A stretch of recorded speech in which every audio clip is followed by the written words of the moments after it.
It is 11:47 at night. You have been lying down for almost an hour. The room is dark. The blanket is comfortable. And somehow, despite all of that, your brain has decided this is the perfect time to plan the next 5 years of your life. Not because something happened. Not because there's a crisis. Just because the lights went out and the thinking turned on. You have probably told yourself some version of this exact sentence before. Why can't I just stop? Not a question. More like a quiet accusation you say to yourself right before you check your phone for the third time to see what time it is, knowing full well that checking the time only makes it worse. And still you check. You have also probably noticed something specific about the kind of thinking that happens in that window. It is not random. It almost always lands on the future, on the thing that hasn't happened yet, on the conversation you need to have, the decision you keep postponing, the version of your life that either works out or doesn't. And you lie there, in the dark, working it through in your head as if your brain is a courtroom and you are simultaneously the judge, the lawyer, and the person on trial. People around you go to sleep easily. You know this because they tell you, casually, the way someone tells you they don't like mushrooms. I just close my eyes and I'm out, and you sit with that sentence for a moment, genuinely baffled. Like they described a magic trick you've never seen performed correctly. You have probably been given the advice, when down. No screens, journaling, chamomile tea. And maybe you tried it. Maybe you even believed it would work, and maybe it didn't. Not because you were doing it wrong, but because none of those things were designed for how your brain actually works, and nobody told you that your brain works differently. Not worse. Differently. Before we go any further, I want to say something directly. If this is already sounding like your life, I want you to drop a comment below and tell me what your mind usually goes to when the thinking starts at night. What's the topic your brain keeps returning to? Because your story matters, and your specific experience might be the exact thing I build a future video around. I rate every comment. And sometimes the one comment that describes something exactly right becomes the script that helps 1,000 other people feel less alone. Now, let's talk about what is actually happening in your head and why the standard advice was never going to work for you. There is a concept in psychology called Vantage sensitivity. It sounds technical, so let's make it plain. Vantage sensitivity means that certain people are simply more reactive to their environment, to inputs, stimuli, experiences, information than other people are. Think of it like this. Most people have a standard radio receiver. It picks up the main stations clearly. It works fine. But some people have a high-gain antenna. They pick up everything, including signals most people don't even know are broadcasting. The high-gain antenna person doesn't just hear the music. They hear the static underneath it. They hear the gap between songs. They notice the frequency shift before anyone else does. Nighttime for this kind of person is not rest. It is a shift in channel. The noise of the day goes quiet, and suddenly the antenna starts picking up everything it couldn't process while the day was happening. Every unresolved thought, every unfinished loop, every possible version of tomorrow. The brain does not slow down. It just changes what it's listening to. And here's the thing nobody tells you. That sensitivity is not a flaw in your design. It is not a bug in the code. It is, in fact, the reason why people like you have always been the ones that groups relied on. But we'll get to that. First, let's be honest about something uncomfortable. You have probably started to believe, at least a little, that there is something wrong with you. Maybe nobody said it out loud. Maybe they didn't need to. Maybe it was in the way your roommate looked at you when you described being awake until 2 in the morning thinking about a decision you have to make in 3 months. Maybe it was in the way you started to feel embarrassed explaining it, like you needed to apologize for your own mind. You started calling yourself anxious, even when the thoughts didn't feel frightening.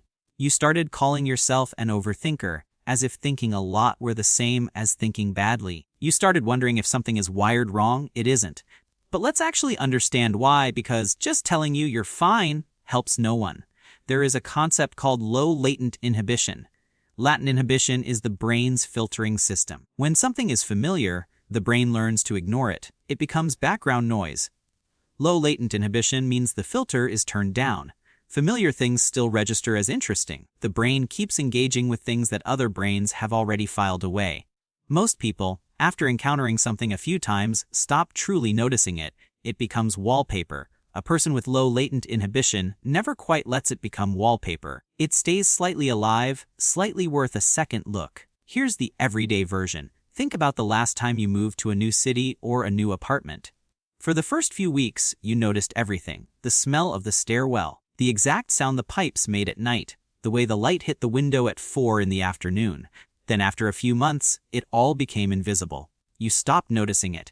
That shift, from noticing to ignoring, is latent inhibition doing its job. It is the brain deciding something is safe enough to stop tracking. People with lower latent inhibition never fully stop tracking. The pipes still register. The light still registers. New information keeps getting flagged as relevant. This sounds exhausting during the day, and it can be. But at night, it becomes something specific. The brain doesn't have the stimulation of the day to process, so it turns toward what it has been collecting. All the signals it flagged throughout the day, all the incomplete loops, and then it starts running simulations, because that is what a high-bandwidth, low-filter brain does. It tries to resolve things, and the future is the thing that has the most unresolved information. Now let's talk about what your brain is actually doing during those nighttime sessions, because it is more organized than it might feel. There is a network in the brain called the default mode network.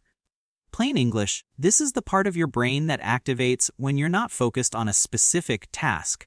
It's what runs when you're daydreaming, when you're in the shower, when you're staring out a window. Most people think of it as the idle mode. But that's not quite right. The default mode network is actually a processing network. It's the part of the brain responsible for self-reflection, for imagining future scenarios, for making sense of social situations, for integrating experiences into a story you can understand. When you lie down at night and your brain shifts into what feels like chaos, it is actually shifting into the default mode network. It is running its processing cycle. It is doing exactly what it was designed to do. The problem is not that your brain is broken. The problem is that your brain's processing cycle is unusually powerful, and it runs longest when external demands have been removed. In other words, the quiet of the night is not interrupting your rest. It is triggering your brain's most active mode. Think of it like this. Some computers have cooling systems that only kick in when the machine gets hot enough. You've been running a demanding program all day. The night is when the fans finally come on. You can hear them, you can feel them, and you might be tempted to close the laptop lid because the sound bothers you. But the fans are not the problem. The fans are the solution. Your nighttime thinking is not insomnia in the traditional sense. It is a cooling and processing cycle for a brain that runs a more complex program than average. And if you keep trying to shut it down, you are interrupting a process that needs to complete. Now here is where it gets genuinely interesting. And I want you to stay with this, because this is the part that actually changes how you see yourself. Anthropologists and evolutionary psychologists have spent decades asking a very specific question. In early human groups, tribes, bands, small communities living together in uncertain environments, what roles were essential for the group to survive? And one of the answers, consistently, is the role of the sentinel, the person who could not fully let their guard down, the person whose nervous system stayed partially alert even during rest, the person who processed threats before they became crises, the person who lay awake thinking through every possible version of what tomorrow might bring. This was not a disadvantage for the group. This was one of the most critical functions a member of the group could perform. Because in an environment where tomorrow was genuinely uncertain, where the weather, the food supply, the neighboring group's movements all required anticipation, the person whose brain naturally ran simulations about the future was the person everyone else's safety depended on. You are not broken. You are the sentinel. And you have been living in a world that is perfectly comfortable during the day and tells you to just relax at night without ever acknowledging that your brain was literally selected for its ability to not do that. The thinking is not the enemy, the timing is the mismatch, and the mismatch is solvable, not by erasing the trait, by redesigning when and how it runs. Let's talk about what actually happens when you try to force it to stop. Because there is a real psychological mechanism here that explains why the standard advice keeps making things worse. There is a concept called psychological reactance. Simple version: the more you tell your brain it cannot do something, the more urgently it wants to do it. If someone tells you not to think about a red balloon, guess what just appeared in your mind? Psychological reactance is the brain's push back against perceived restriction. It is not stubbornness. It is not weakness. It is a built-in drive to protect your own autonomy, your own mental freedom. It is actually a sign of a healthy mind that resists being controlled. When you lie down at night and tell yourself, stop thinking, just stop thinking, you are activating reactance. The brain hears, thinking is now forbidden, and immediately assigns thinking a higher priority. You have accidentally told your brain that this topic is urgent because you're working so hard to avoid it. The harder you push, the more it pushes back. This is why people who try hardest to fall asleep are often the ones who take longest. The protocol that actually works is counterintuitive. Instead of suppressing the thinking, you have to complete it on your terms before it starts on its own terms. That is the core design shift. Here's how that actually looks in practice, and I want to be clear that these are not discipline habits. They are design choices. There is a difference. A discipline habit requires willpower every single night. A design choice changes the structure so that willpower doesn't have to do the heavy lifting. The first design choice is what I call the designated simulation window. Instead of going to bed and then thinking about the future, you build a specific window, 20 to 30 minutes, before you intend to sleep, where you are allowed, actually encouraged, to think about the future as much as you want. Sit up. Turn on a low lamp. Take a notebook if you want one, but it's not required. And then genuinely let your brain run its simulations. Let it plan. Let it catastrophize. Let it solve. Let it wander through every possible version of tomorrow. But do it sitting up with intention, on your terms. You are not journaling. You are not writing down worries. You are running your processing cycle deliberately before the bed becomes the trigger. What this does is teach the brain that the processing gets time. It doesn't have to steal it from sleep. The brain, which is fundamentally an efficiency machine, learns quickly that the simulation window is when it gets to run its full program. And by the time you lie down, the cycle has already started its completion phase. The second design choice is what I'll call the completion signal. Your brain stays up at night because it does not believe the loop is closed. It is looking for resolution, and resolution never comes in the form of, I'll figure it out tomorrow. The brain is not satisfied by postponement. It is satisfied by acknowledged incompleteness. There is a difference. Telling yourself, I don't know the answer, feels like failure. Telling yourself, I have identified the exact question, and the answer will come from X action on X day, feels like a closed loop. Even if nothing is resolved, even if everything is still uncertain, the brain needs to feel like it has done its job. So at the end of your simulation window, you write or say aloud, just to yourself, one sentence, not a solution. A next step. The question I'm sitting with is this, and the action that would begin to answer it is that. That's it. The loop doesn't close because you found the answer. It closes because the brain can place the question somewhere real. The third design choice is body temperature. This is where the neuroscience gets very specific and very useful. Your body needs to drop in temperature to initiate the deep sleep cycle. Not dramatically, by about 1 to 2 degrees Fahrenheit. This is why people kick one leg out from under the covers at night instinctively. And here is the part that matters for you specifically: a high-processing brain runs warmer, not metaphorically, literally. The blood flow to the prefrontal cortex, the part of the brain doing all of that future planning, generates heat. And if that region is still highly active when you try to sleep, the temperature drop is delayed. Your body is still running a hot system. A warm shower or bath 30 to 40, 5 minutes before sleep, not right before, but 30 to 40, 5 minutes before, causes your body surface to warm up, which then triggers a rapid cooling as the heat dissipates. This accelerated cooling is a signal to the brain that the sleep window is opening. It's not a relaxation technique. It is a thermoregulatory trigger. You're hacking the cooling system, not trying to talk your brain into slowing down. You're changing the physical conditions so the brain's chemistry does the work. The fourth design choice is what I call the anchor object. This one is more psychological than physiological, but it is equally important. Your brain is pattern-driven. It learns associations quickly. Right now, your bed is associated with future thinking. The pillow, the darkness, the position, these are triggers. Your brain has learned that this environment means it's time to process. And because the brain is loyal to its own patterns, it keeps honoring that association every single night. The anchor object disrupts the pattern by giving your brain a different association to latch onto. Choose one thing, a sound, a scent, a specific texture that is present only during rest and only during genuine relaxation. Not during your simulation window, not during anything else. A particular playlist that plays only when you intend to sleep. A specific scent from a diffuser that is off during every other moment of your day. A weighted blanket you don't use on the couch. The brain will learn, over 8 to 12 days, that this specific input means the processing phase has ended. It becomes a pattern override. The new pattern says this input equals rest, not work. Now I want to talk about something I didn't include in that list, and I didn't include it on purpose. Because it's important, and because it's the reason many people try these things and give up within a week. The first 3 to 5 nights of changing your sleep patterns often feel worse, not better.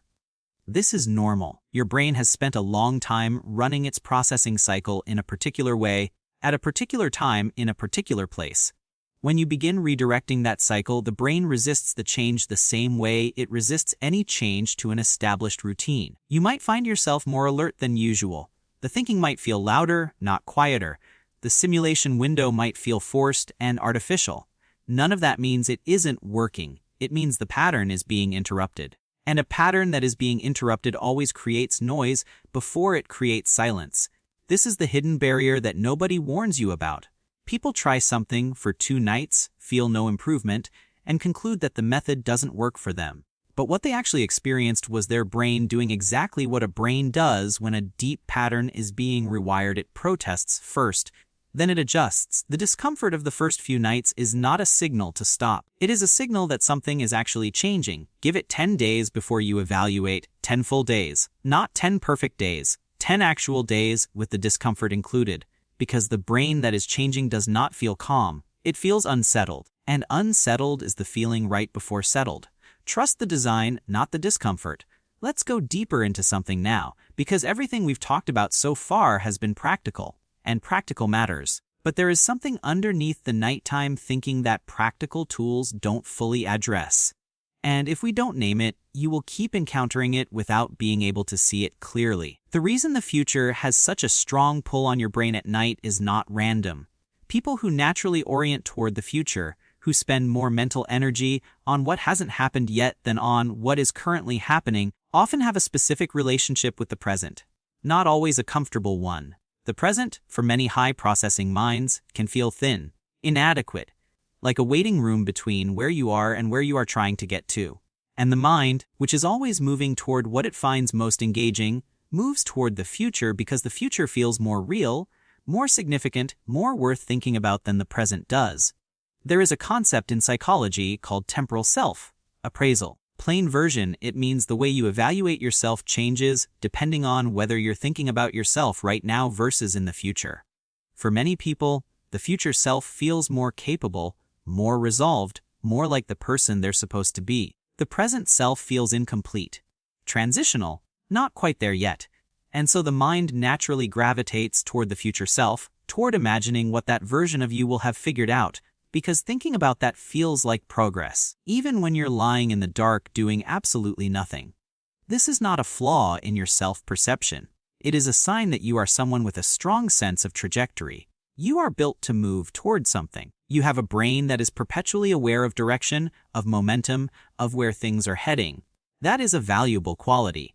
In a world that requires people who can plan, who can anticipate, who can hold a vision of what does not yet exist and work toward it, your orientation toward the future is genuinely useful. It is the trait that makes you reliable in uncertain situations. It is the trait that makes you the person others bring problems to, because they know you will think not just about right now, but about what comes after. The difficulty is that a brain oriented toward the future has to be taught to find the present worth inhabiting, not as a rejection of your nature, as a supplement to it. Because a sentinel who never rests eventually becomes a sentinel who misses things, not because of laziness, because of exhaustion wearing away precision.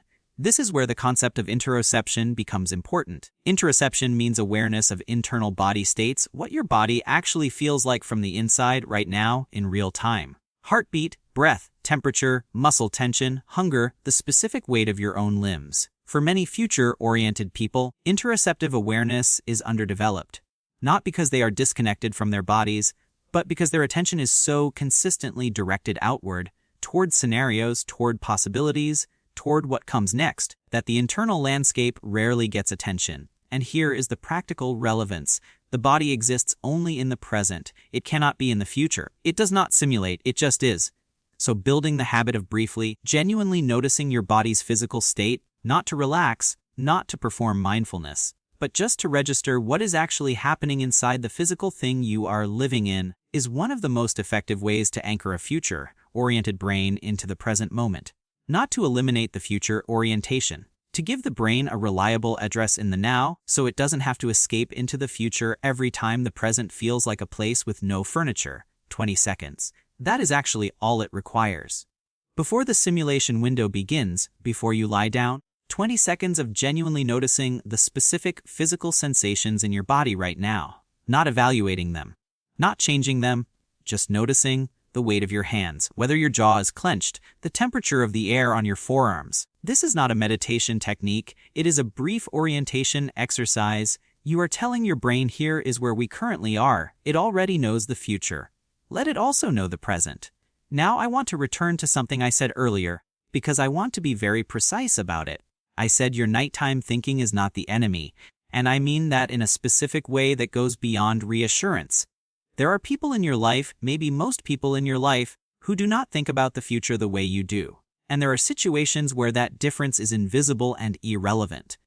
But there are specific moments where your particular brain is not just functional but essential.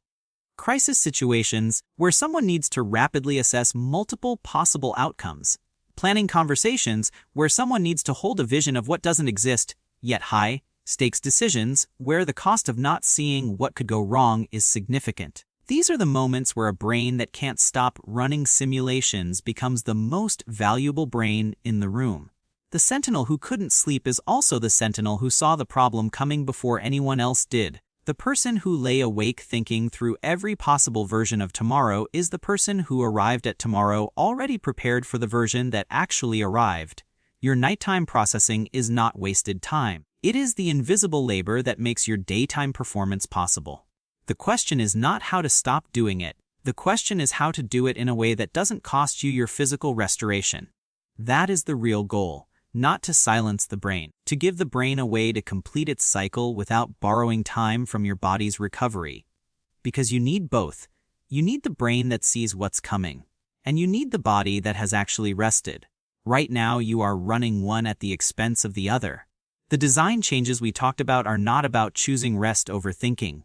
They are about giving each its own time and space so neither has to steal from the other. Let's talk about something that often comes up in conversations about this trait, and that I think is worth addressing directly.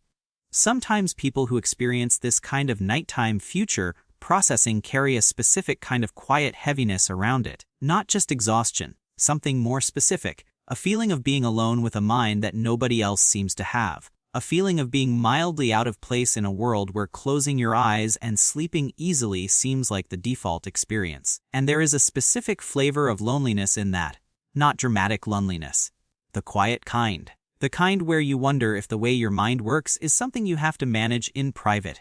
I want to name that because naming it is the first step to releasing it. You are not alone in this.